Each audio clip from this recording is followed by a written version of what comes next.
Well, thank you very much, everybody. We have a very big signing today having to do with Alaska, a place that I'm very familiar with.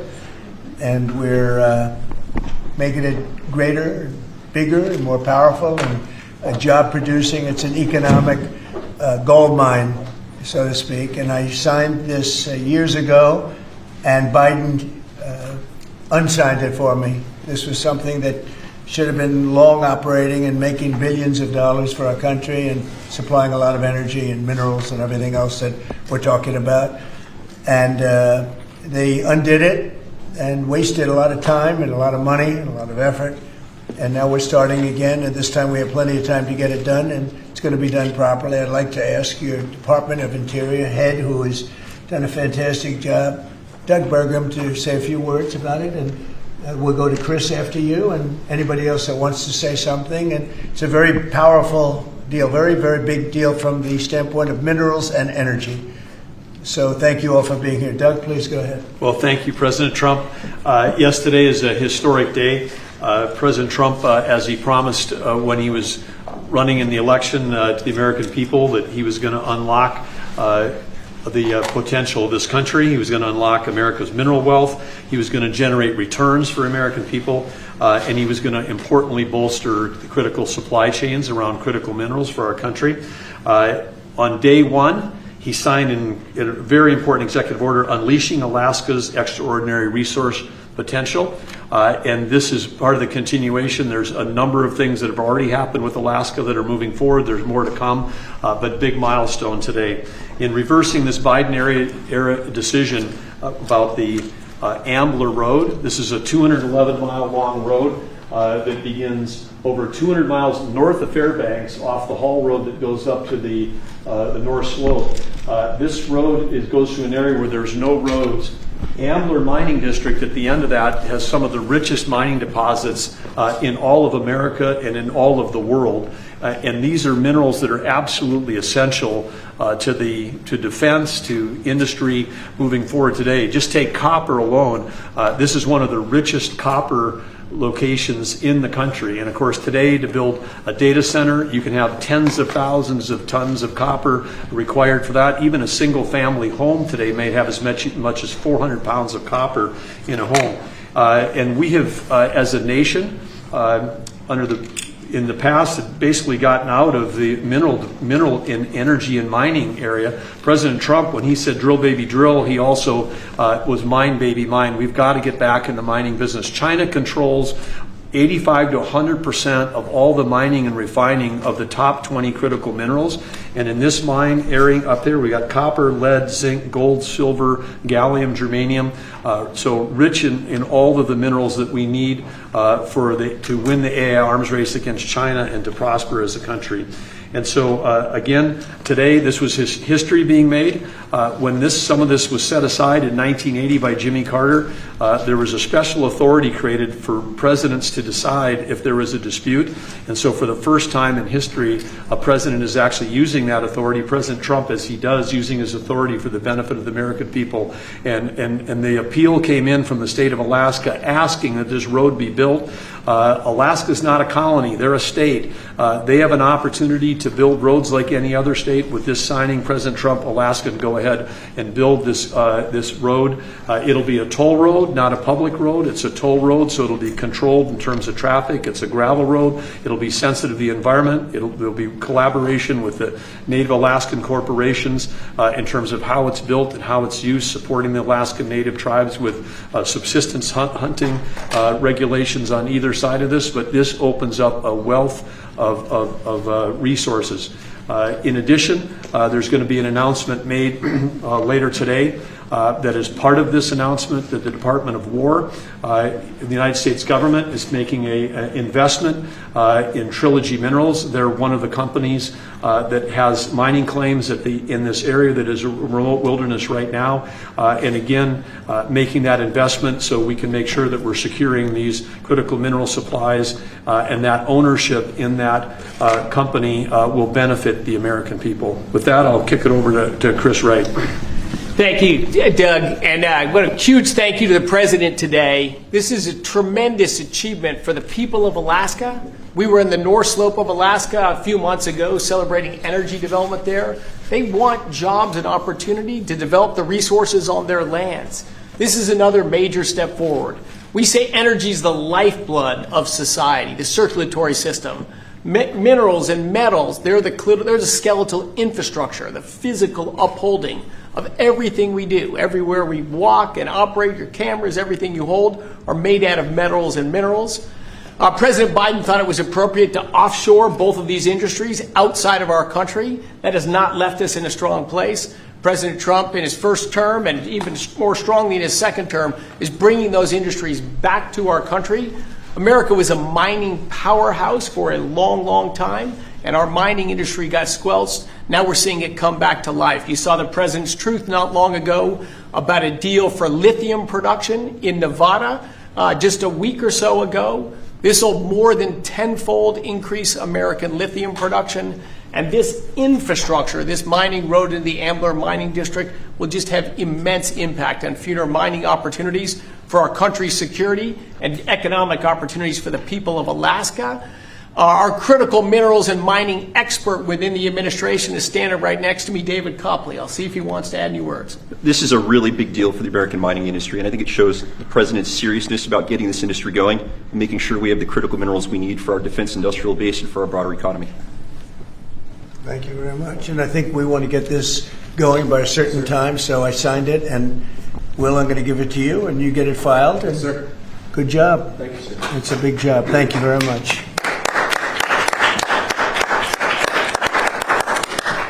So we created a great deal of wealth for that part of the world and that part of our country by doing this long, very difficult road to build, and we'll be talking about that sometime later. But it's a great deal for our country. It's a great deal for the people of our country and for the taxpayers of our country.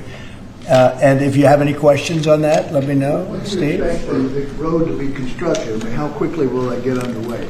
Well, this road, as I said, industrial road, it'll have ownership. It'll likely be split between the state of Alaska, the federal government, and the Native Alaska corporations. We would expect that construction would begin next spring with planning throughout this winter. The 211-mile long road will be a gravel road with a solid design base to handle the weight of the trucks that are going in and out. This is typical design that far north. Because asphalt with a freeze-thaw cycle, very difficult with asphalt or concrete. So gravel, a fantastic gravel road is going to have the least impact on the environment, going to be the best suited purpose. Alaska's done this in the past with the Red Dog mine. They built a toll road that, again, has ownership. The companies that use the road pay to transit that road. So this is an economic model used around the world in mining districts. We'll apply it right here. And again, it's going to generate revenue for the American people and for the citizens of Alaska as opposed to a cost. And also 2 bridges. We're going to build 2 bridges that will be able to complete, and we'll get them up very quickly. And how long to complete? I mean, 211 miles, that's a lot. Yes, we'll get it done in less than a year. It's going to come in three phases. The first road, as President Trump said, will go quickly, which is they call it a pilot road. We'll build a single lane gravel road through the full duration of it. That'll be then expanded to a second phase and then a third phase over time. But again, we want to get that pilot road built because then we can help get materials back to help the mine get started quickly as well. Mr. President, there's negotiations happening with your team in Egypt right now over your proposed peace plan. It was reported by Axios over the weekend that you had a call with Prime Minister Netanyahu where you told him to stop being so negative and to take the win when it came to Hamas's response to that. Is that true? And No, it's not true. He's been very positive. He's been very positive on the deal. Everybody is. I think every nation is. We have just about every nation working on this deal and trying to get it done. Something that you could say 3,000 years if you look at it in certain ways, or you could say centuries, but this is a deal that incredibly everyone just came together. They all came together. No, Israel's been great. They've all been good, Caitlin. And in the negotiations, do you have any red lines in terms of Hamas disarming and whatnot? Are there any places you're willing to negotiate? If certain things aren't met, we're not going to do it. But I think we're doing very well, and I think Hamas has been agreeing to things that are very important. Mr. President, on the government shutdown, Mr. President, if the vote today fails in the Senate, will that trigger layoffs? It could, at some point it will, and the Democrats are the ones that started this, and if you think about it, it's about health care to a large extent. It's about, we want great health care for people. We don't want to give the money away to other people that come pouring into our country, and they've already poured because nobody's coming into our country now. We have the border totally stopped. In fact, numbers we just announced again, we're at another zero. So we have zero for 4 months in a row. 0 people coming into our country illegally. That's a pretty good number. I'm not sure even I can believe that, Doug, if you want to know the truth. 0. We went from millions of people to 0, but it's pretty close to that number. And the way you stop them is not to give away, not to announce that you're giving everybody free health care, free this and that. But what that does, it affects the American people, because the American people are unable to get good health care. Obamacare has been a wreck, as you know, and to do that, we have to keep it propped up and do the best you can with it. It's a mess.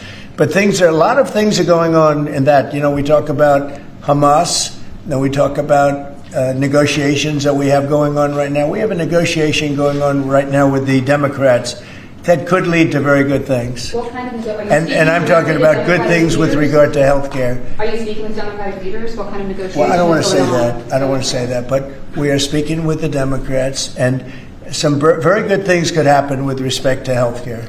Would you make a deal with them on the ACA subsidies? If we made the right deal, I'd make a deal, sure. So you would make I mean, you have right now subsidies. You have subsidies. That's the problem with Obamacare. The subsidies are so much. It's billions and billions of dollars is being wasted. And we can have a much better health care than we have right now. And we're talking to them. I mean, I'm not saying that's going to happen, because this has also been going on, not for 3,000 years, but it's been going on for a long time. But yeah, So we're talking to the Democrats. You would work to make a deal with them on. I'd like to see a deal made for great health care. Yeah, I want to see great health. I'm a Republican, but I want to see health care much more so than the So, Democrats. Mr. President, on all of this, as you know, the American people are experiencing a lot of pain with any kind of government shutdown. And while you're dealing with Democrats and, of course, Republicans are standing their ground, what is your message directly to the American people who may encounter some of this pain and despair?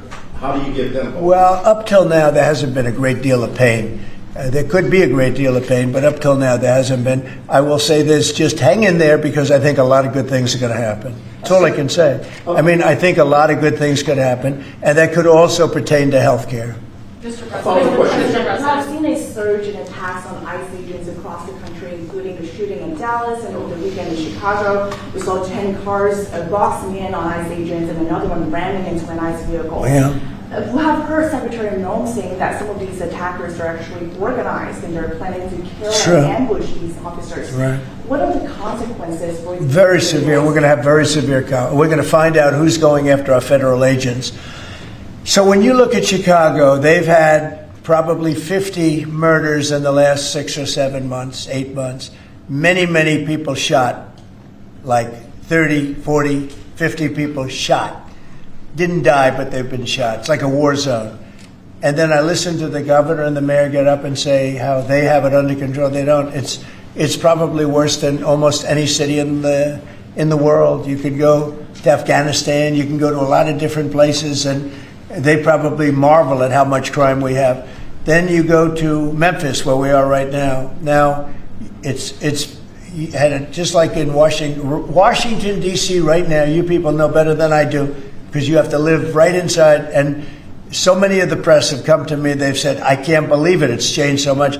We have a safe city in Washington. Memphis will very soon have a safe city. Chicago can be very, very safe. It's going to be very safe. But Chicago is going to be very safe. And you say, why is it that a governor wouldn't accept free help from regardless? I mean, whether it's National Guard or the military or anybody. I mean, if women raped and beaten and knocked to hell, and the same with men where they're being shot all over the place in large numbers. I mean, we had a week in Chicago where 11 people were murdered and 38 people were shot. And then we have a governor get up and say, oh, it's safe, we can handle it. He can't handle it. He's an incompetent guy. That's why they threw him out of the family business. They threw him out. I knew the family business very well, and they threw him out. And now he's a governor. And he should say, we'd love to have a safer place. Chicago's a great city potentially. You know, I told you, the head of the Union Pacific Railroad said, sir, Save Chicago. It's a great city. It's going to be lost if you don't do it. We have no choice but to do this. And when judges give us rulings that, you don't have to do it. Portland is on fire. Portland's been on fire for years. And not so much saving it. We have to save something else because I think that's all insurrection. I really think that's really criminal insurrection. So I appreciate the question. These are unsafe places. We're going to make them safe. So you see what's going on in Memphis. Not pretty, but you know what? We're doing a pretty job because it's going to be a very safe place in a little while. And the people of Memphis are so happy that we're there. And the people of Chicago. So you have black women with MAGA hats on in Chicago, all over the place. They want the guard to come in, or they don't care who comes in. They just want to be safe. And they really don't care. There was one woman, and she was great today. She said, you know what? I don't care if it's the National Guard, the Army, the Marines, the Air Force. I don't care who comes in as long as we're safe. And that's the way most of the public feels. We're going to make Chicago really great again. And we're going to stop this crime. Then we're going to go do another one, and we're going to go city by city. We're going to have safe cities. And it was so great that we started with our nation's capital, one of the worst. I mean, so many people, every week somebody was killed. They'd come from Iowa, they'd come from Indiana. They want to see the Jefferson Memorial, the Lincoln Memorial. They want to see something, and they'd get shot. And you'd call their parents, I'm sorry, but your son is dead. And they go, what do you mean he's dead? Came to Washington, D.C. Not anymore. That's not happening anymore. We have a safe place. We have a safe capital. It's as safe as we have probably almost just about in the country. And if you look back 6 months ago, 7 months ago, this was a death trap. You look back during the Biden, I mean, what they did, how badly they managed things. And almost all of these cities, most of these cities are Democrat run. And we don't care, Democrat, Republican, we're going to make them safe. So we have to save Chicago. It's very important. And you can't have a governor getting up and saying it's good when 11 people were shot over a weekend. What? The Insurrection Act, under what conditions or terms would you? Well, I'd do it if it was necessary. So far it hasn't been necessary, but we have an Insurrection Act for a reason. If I had to enact it, I'd do that. If people were being killed and courts were holding us up, or governors or mayors were holding us up, sure, I'd do that. I mean, I want to make sure that people aren't killed. We have to make sure that our cities are safe. And it's turning out, and we started with D.C., it's been so successful. Think of it. People wouldn't go to restaurants. The restaurants were closing. We were losing a lot of restaurants, as you all know. And now restaurants are opening and they're thriving.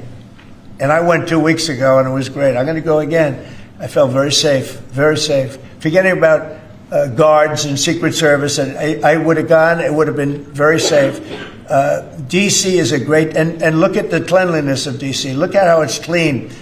You don't have tents all over the place. We had parks where you couldn't even walk through the park. You had people from tents, and they were violent people. Some of these people were violent people.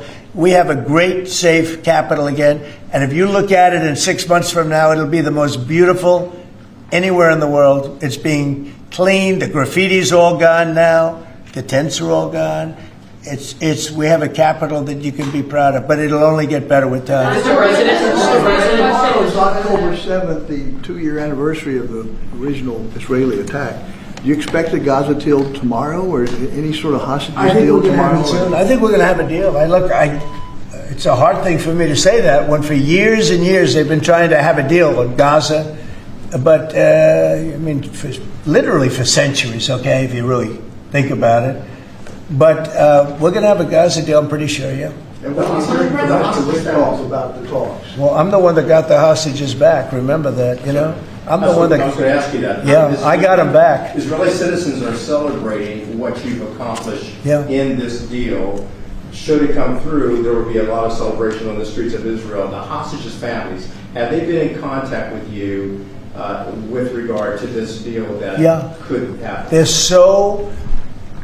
so happy about it. It's like they can't breathe. One said, I can't breathe. It's very sad because you have hostages and you have people that are no longer living.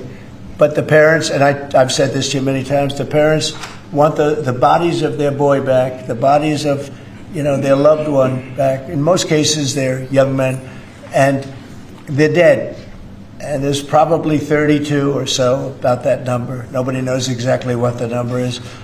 They want that body back as much as if their son were alive. I've been with them. Many have come to the White House, to the Oval Office. I've been with many of the people that I got released.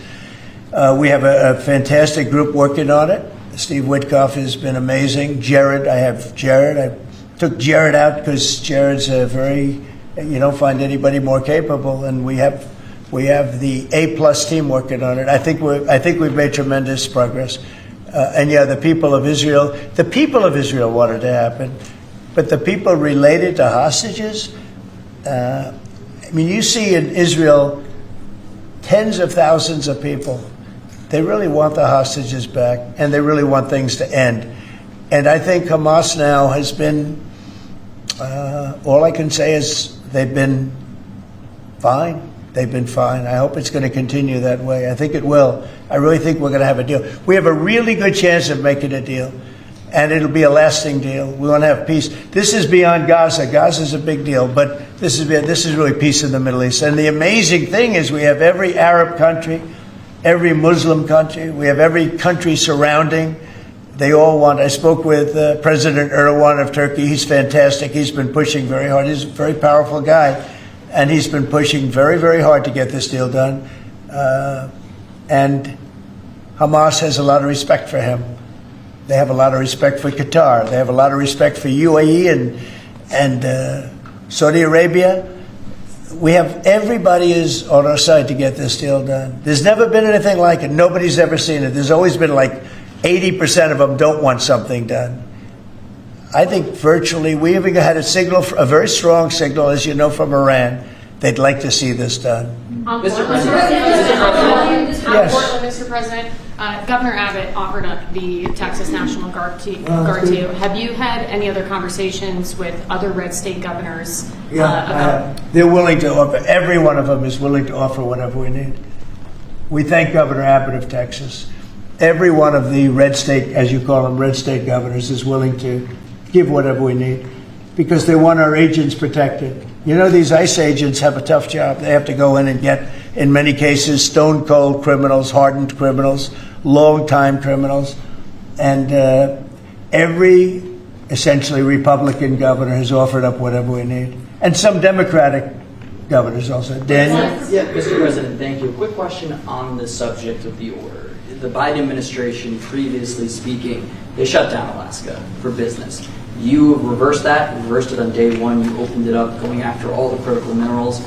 This mission of yours, and Secretary Burgum, Secretary White, to boost our own independent production of critical minerals, rare earths. Can you just talk about how important that is over the next 4 years, sir?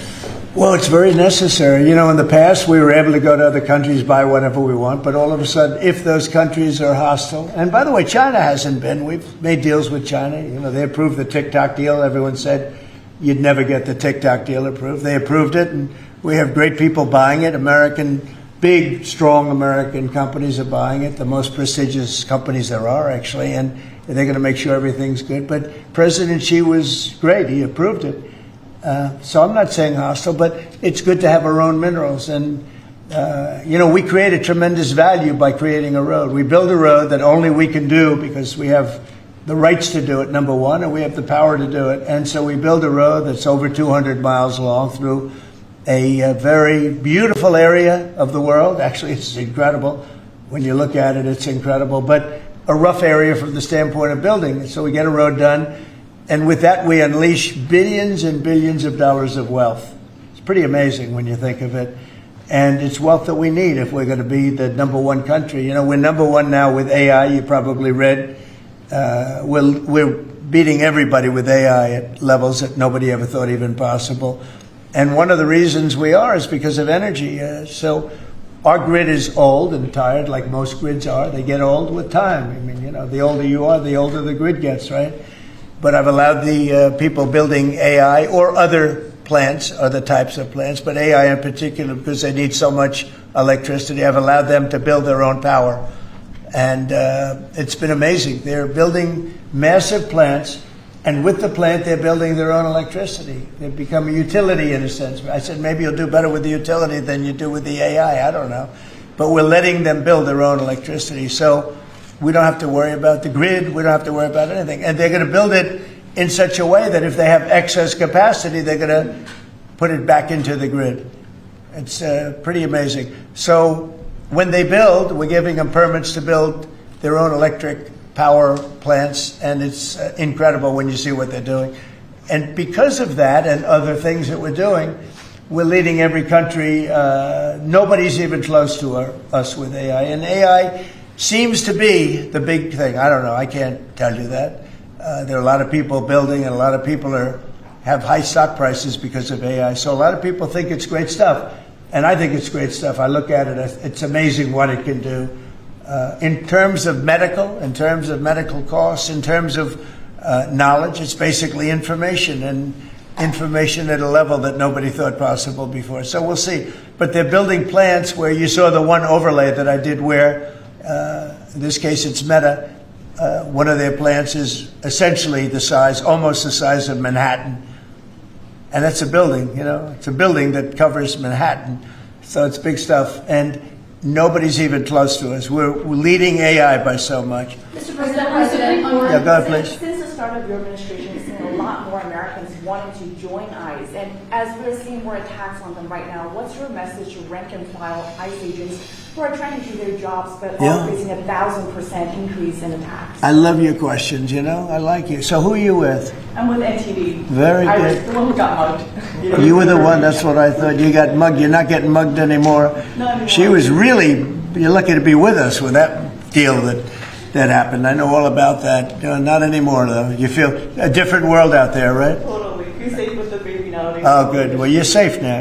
Nobody's going to be hurting you in any way. Thank you, Mr. President. Okay, thank you very much. Mr. President, on the Supreme Court today. Thank you. So the bottom line on your question, we're just going to make things real safe. We're going to have a country that you can be proud of, not a country that you read about every day where somebody gets mugged from behind or hit over the head with a baseball bat. Those people aren't with us any longer. Yeah, please. Mr. President, yes. Thank you very much. Thank you, Mr. President. On today's call with Lula from Brazil, Yeah. are you considering lowering tariffs after the call? Well, I had a great talk with the president of Brazil, who's a good man. I met him actually at the United Nations. I was going up to make a speech, and I didn't have a teleprompter. I was walking up to my teleprompter. I said, I don't have a teleprompter. But just before that, I met with President Lula, and I found him to be very good. I mean, we had a very good talk for about, 2 minutes. And then I went up to make a speech, and I was surprised to see, how would you like that one, Doug? I've got every leader in the world sitting out there. And my teleprompter isn't on. You know why, Daniel? Because it was a rigged deal. But fortunately, I made a better speech than I would have if I read it off a teleprompter, which is pretty easy to do. So it was quite a day. That was a big day. But we met and we liked each other. And, we had a great conversation.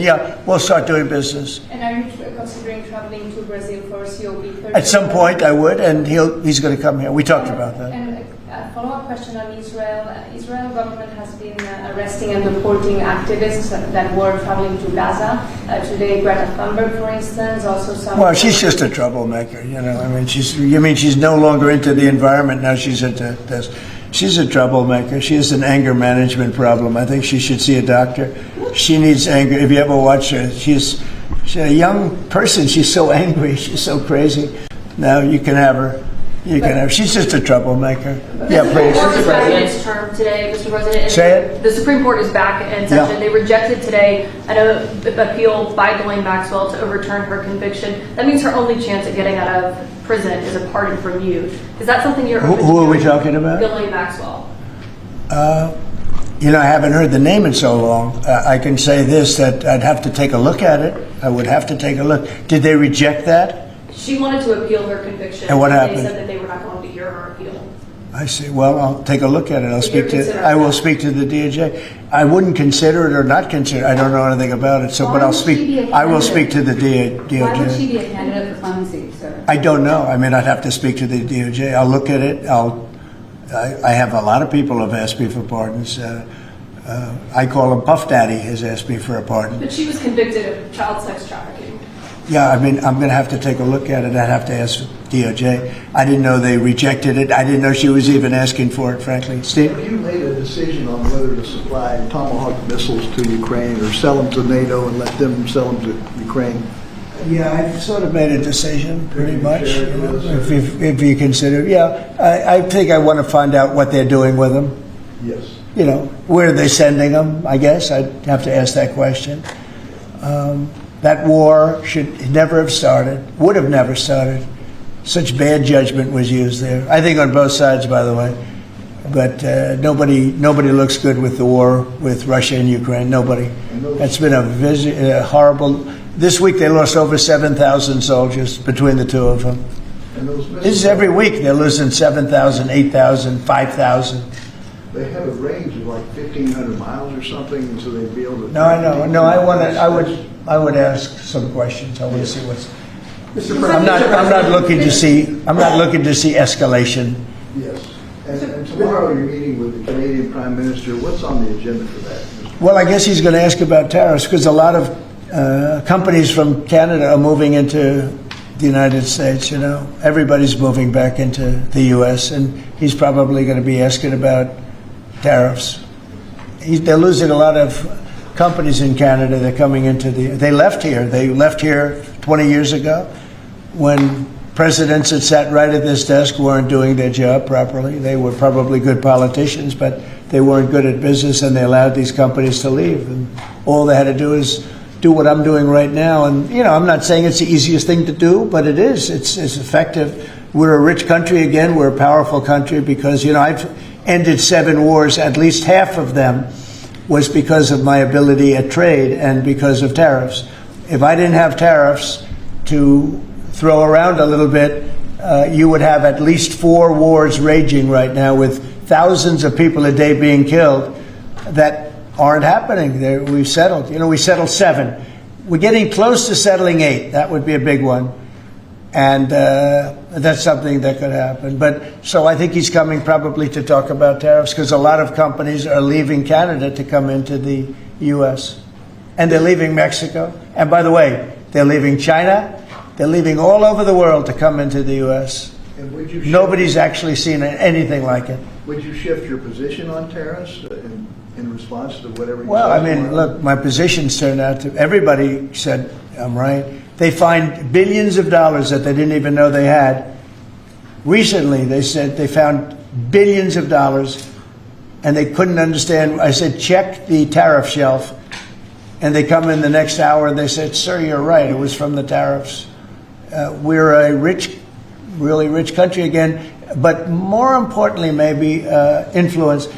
If I didn't have the power of tariffs, you would have at least 4 of the 7 wars raging. I use tariffs to stop wars. If you look at India and Pakistan, they were ready to go at it. 7 planes we shot down. They were ready to go at it. And they're nuclear powers. And I don't want to say exactly what I said, but what I said was very effective. They stopped. And that was based on tariffs. It was based on trade. Tariffs are very important for the United States. We are a peacekeeper because of tariffs. Not only do we make, you know, hundreds of billions of dollars, but we're a peacekeeper because of tariffs. Mr. President. On the shutdown, Mr. President, the shutdown that occurred during your first term lasted 35 days. Yeah. How long do you expect this shutdown to go? Well, you don't know. Look, I can say this, that it would have not happened except for the Democrats. The Democrats are very foolish. They've lost their way. And we have a new thing now when you look at, it's called crime. It's called absolute, as Biden would say, well, I won't say what he would have said. Remember when he said, it's a 3-letter word, no. Remember that one? Everybody saying, what was that all about? He probably meant exclamation point or something after the word. But this is a 5-letter word, crime, C-R-I-M-E. And we want to put it out and are putting it out, and they don't. They don't seem to care about it, but they do care. I believe that Pritzker and this mayor of Chicago that like to say about they don't have it under control. Not only is it not under control, it's the opposite. And I believe they're afraid, they're scared for their lives. I believe that the Portland people are scared. You look at what's happened with Portland over the years. It's a burning hellhole. And then you have a judge that lost her way, that tries to pretend that like there's no problem. Actually, she's not even saying that. There's a huge problem in Portland. I'll tell you what the problem is. Crime. Okay, crime. There's a huge problem in Chicago. It's called crime. And we want to put out the crime, and they want to inflame the crime.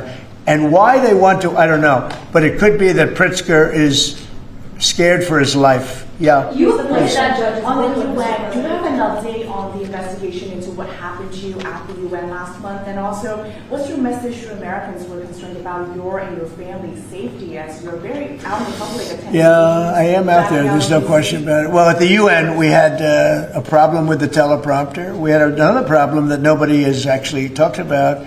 The people in the room didn't hear my speech. Did you know that? The people in the room, they didn't have any loudspeakers, and they didn't hear my speech. And I thought I made a really good speech. I mean, considering I didn't have the use of teleprompter, which is unusual. But I made a speech. I could have walked off the stage. I guess most people, Doug, I think most people would have just said, we'll see you in about a half an hour, right? But, you know, they obviously turned off I think they turned off the teleprompter. But there was a reason that it didn't work. I actually know the reason. They didn't let the teleprompter person into the room, okay, which is essentially the same thing. So I made a speech. It turned out to be a very good speech, got good reviews. I went out to the audience after the speech. I saw my wife. I said, how good was that speech? Was that unbelievable or what? She said, I didn't hear a word you said. I said, what do you mean? She was sitting in the front. I said, what do you mean? She said, you couldn't hear anything that you said. The speakers were turned off. So I think that's pretty bad stuff, right? You know, especially since we support most of the United Nations. And yet I still want to keep it in New York, because I think the United Nations has tremendous potential. If properly run, the United States has tremendous potential. But think of this. I settled 7 wars. I never spoke to the United Nations about it. Not one of them. You look at, and those were wars that were raging a long time, and in many cases. And I settled 7. I never heard from the United. They didn't help me. They should be able to settle the wars. I shouldn't have to be settling the wars. Yeah, please. I think last week you signed the security guarantees for Qatar. Yeah. Do you see any role for the Senate in that? Do they have to vote on that, or do you think? Well, I wouldn't mind if they did. If they want to, they'd let me know. Nobody said that. But you know, Qatar has been very, very helpful to us in this process, and I think you'll find that. I think maybe the most influential, very influential, very strong. With Hamas, they're very strong. And Turkey's likewise been helpful. I mean, honestly, UAE, Saudi Arabia, everybody's been helpful. I just spoke today with the King of Jordan, and he's been terrific too. I can't think of any country that's been negative about this. This is why it should happen. I mean, everybody wants it to happen. And usually when everybody, including, I think, Hamas, and when they want it to happen, it's going to happen. James Comey is being arraigned on Wednesday, obviously after his indictment. Are you worried that your own statements calling for his prosecution could help him actually in his defense of this case? No, I think he's a crooked guy. He's a dirty cop. Comey, I think he's a dirty cop. He's recognized by many people to be a dirty cop and dishonest guy. So all I have to do is, I mean, I have nothing to do with the case. I just say, but you call on him body to prosecute him and oppose No, I don't call anybody. You know what? I'm allowed to do that if I wanted to do that. But Comey's a crooked guy. He has been for years. And he got caught. Look, he lied. This is just a simple case. He totally lied. And then he confirmed the lie on, I guess, numerous occasions, or at least one occasion. He confirmed the lie. He said, that's what I said, and I stand by it. And, you know, I mean, the guy, and he didn't say, to the best of my knowledge. He didn't say, well, I don't remember. He made a very definitive statement and a very important statement concerning him. And he got caught in an outright lie. And that's why a group of people, it wasn't me that voted, they voted to indict him. But he's a crooked guy, in my opinion, and we'll find out. The court's going to determine that in a little while, I guess, yeah. President, do you expect to announce yesterday, Mr. President. Yeah, I'm going to do some farm stuff this weekend. You have the Yeah, members of please. the Navy yesterday celebrating It was unbelievable. their 250th. Can you talk about that? And as we get closer to America's 250th, you've initiated a prayer initiative as well. Yeah. Talk to me about both of those events and why they're so important, particularly the prayer initiative going forward to the... Well, we have, and we're dealing, as you know, with all of the different, and not just evangelicals, Christians. We're dealing with lots of different faiths, religions, and I've felt for a long time that if a country doesn't have religion, doesn't have faith, doesn't have God, it's going to be very hard to be a good country. There's no reason to be good. I want to be good because you want to prove to God that you're good, so you go to that next step, right? So that's very important to me. I think it's really very important. And yesterday was amazing. We went out. We went to the naval base, the largest in the world, actually, and I saw things that were incredible. The level of I don't want to use the word weapons, but they are weapons. Is the technology on these planes, on the carriers, on all of the different things that we saw.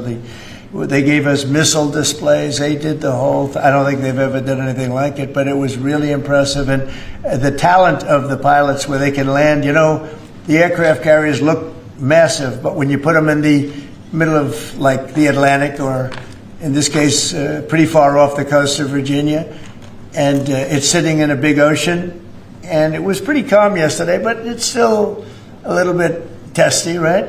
And you'd have these guys land right on a thing and come to a sudden screeching halt, and they're really something. They were taking off yesterday, and they look over, yes, sir, and then you see them, and you see them just get ripped back into the seat because the G-forces are so great. And actually, if you're not in great shape, because they were doing maneuvers that were incredible yesterday, and the admirals were explaining that if you're not in really good shape, you don't make it because you pass out. These guys, and women, I met some women pilots it's incredible what they're able to do. So we saw something that was great, and you saw the spirit, because we had for a couple of thousand, I think they had probably 22,000, largely sailors, all dressed in the most beautiful white. There wasn't a spot on any of those uniforms. I looked at them, it was just a wave of white. And it was a great crowd and great reception. So, getting back to a very important question that was asked, when you go back a year ago, people weren't joining the armed forces. They weren't joining the Army, Navy, Air Force, Marines, the Coast Guard, Air Force. If you look at, any of them, they weren't joining, Space Force. And now we're setting records, recruitment. And that goes for the police and fire. Now they want to be policemen, they want to be firemen. And firemen, people don't mention them, but they're incredible. I know so many of them, they're brave as hell. I wouldn't want to do it, tell you. But they weren't able to recruit. The police weren't able to recruit. And the military wasn't able to recruit. We were really off. And I got elected, and it really started on November 5th. I got elected, and somehow the country developed a spirit. Financially, yes, but also with the military. And now we have record levels of people wanting to be in. Every force is filled. We have waiting lists to get into the Marines, to the Army, to the Navy, to the Air Force. We have Coast Guard. We have waiting lists to get in. It's amazing, actually, what's happened. We have a country it was a dead country. And I say it all the time. We had a dead country 1 year ago. Now we have the hottest country anywhere in the world. And it's nice to see you. I've watched you for years on television, so it's nice to meet you. Thank you very much, everybody. Thank you, press. Thank you, press. Let's go. Thanks, guys. Thank you, guys. Thanks, guys. Let's go. Let's go. Thank you, guys.